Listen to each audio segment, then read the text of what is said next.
I'm Michael Peters, sports editor of the Tulsa World, sitting alongside Eric Bailey, one of our OU beat writers, to talk more OU football. It's a big week this week because it's kind of the first, what we kind of consider a real test. Like I say, we enjoyed the Tulsa game in town last week when Oklahoma came in, but that was kind of a bit of a whitewash, no more different than the Louisiana Tech game. This is the first game Oklahoma gets to face, SEC athletes, and so when you kind of think about that game, prime time on a Saturday night, what do you think when you think Oklahoma-Tennessee this weekend? It's funny this week at practice, you got a different feel, a different vibe from the players. They're excited about playing a step up in competition. They've all been really impressed with what Tennessee brings to the table. I think Oklahoma's fans are excited about seeing a different test, a different challenge for the team.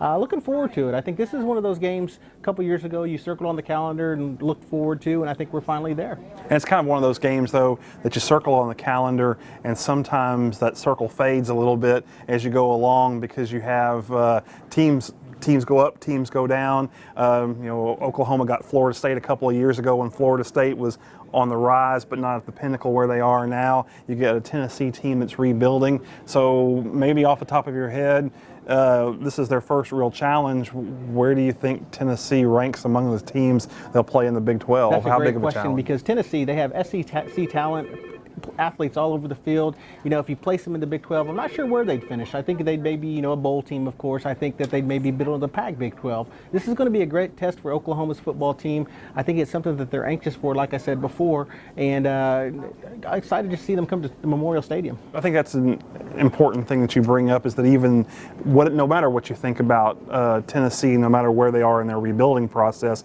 they've got big-time Power 5 SEC type athletes. They at least, maybe not across the board, maybe not as good as they want to be, maybe not like Alabama, but they still have more than surely Louisiana Tech does. And so you're going to face kind of more of a game speed this week. Now, like I say, we were teasing, we're going to put the breaking news banner across the thing.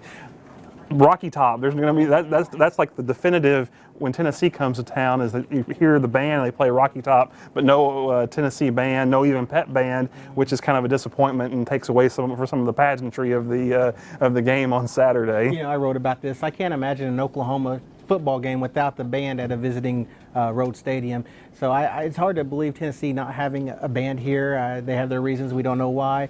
But I was looking forward to hearing Rocky Top. I mean, growing up around college football, you hear all the bands, you hear all the fight songs. That's one of the iconic fight songs across the country. So I'm kind of disappointed we're going to miss out on that this Saturday. So who are you going to be watching for this Saturday? Which OU players? Who's got to kind of make some strides this week? What are the kind of the key positions and the key matchups that you're going to be paying attention to?